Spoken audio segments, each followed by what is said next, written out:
ഇന്ന് നമ്മളൊരു series തുടങ്ങുവാണ്.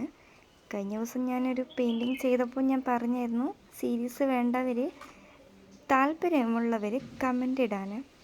Response ഒന്നും കണ്ടില്ല. അപ്പോൾ ഞാൻ വിചാരിച്ചു ഇതൊരു സീരീസ് ആയിട്ട് തന്നെ മുന്നോട്ട് കൊണ്ടുപോകാമെന്നുള്ളത്. അപ്പോൾ ഇന്ന് നമ്മുടെ ക്രിസ്മസ് ഒക്കെ എത്താറായല്ലേ, അപ്പോൾ അത് റിലേറ്റഡ് ആയിട്ടുള്ള ഒരു പെയിൻറ്റിങ് തന്നെയാണ്. ഇന്ന് ഞാനിവിടെ വരയ്ക്കുന്നത് നമ്മുടെ ക്രിസ്മസ് അപ്പൂപ്പനെയാണ്. ഇങ്ങനെ തുടങ്ങാം അല്ലേ? നിങ്ങളുടെ വീട്ടിൽ ക്രിസ്മസിനൊക്കെ എന്തൊക്കെ ഒരുക്കങ്ങളാണ് നടത്തുന്നത്? ക്രിസ്മസ് ട്രീയും ക്രിസ്മസ് സ്റ്റാറൊക്കെ വാങ്ങി. ഇവിടെ സ്റ്റാറൊക്കെ ഉണ്ടാക്കുന്നത് ഞാനാണ് കേട്ടോ. അപ്പോൾ കുറച്ച് സ്റ്റാറൊക്കെ ഉണ്ടാക്കി. ഇനി ഒരു വലിയ സ്റ്റാർ ഉണ്ടാക്കണം. അത്ര വലുതൊന്നുമല്ല, എങ്കിലും ചെറിയൊരു സ്റ്റാർ ഉണ്ടാക്കണം.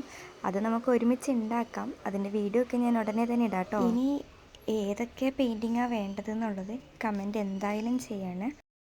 ആരെങ്കിലും സബ്സ്ക്രൈബ് ചെയ്യാതെ വീഡിയോസ് കാണുന്നതുണ്ടെങ്കിൽ സബ്സ്ക്രൈബ് ചെയ്യണം കേട്ടോ. ഒട്ടുമിക്ക ആൾക്കാരും സബ്സ്ക്രൈബ് ചെയ്യുന്നില്ല, അല്ലാതെയാണ് വീഡിയോസ് എല്ലാം കാണുന്നത്. സബ്സ്ക്രൈബ് ചെയ്ത് കഴിഞ്ഞാൽ അത്ര ഉപകാരമായിരുന്നു കേട്ടോ. എല്ലാവരും വോട്ടൊക്കെ ചെയ്തോ? ഇന്നാണ് കേട്ടോ എൻ്റെ വോട്ട്. ഇന്നിനി ഇപ്പോൾ വോട്ടൊക്കെ ചെയ്യാൻ വേണ്ടി പോകണം. അപ്പോൾ ഇതാ നമ്മുടെ അപ്പൂപ്പനെ ഔട്ട്ലൈനൊക്കെ വരച്ചു കൊടുക്കുവാണ്. ഇതുകൂടെ കഴിഞ്ഞാൽ നമ്മുടെ അപ്പൂപ്പൻ ഇതാ റെഡിയാണ്. ഇതാണ് ഫൈനൽ ലുക്ക്. ഇഷ്ടപ്പെട്ടവർ ലൈക്ക് ചെയ്യണേ, സബ്സ്ക്രൈബ് ചെയ്യണം, കമൻറ്റ് ചെയ്യണം, എല്ലാം ചെയ്യണം. അപ്പോൾ നെക്സ്റ്റ് വീഡിയോ ആയിട്ട് വരാം കേട്ടോ. Okay, by.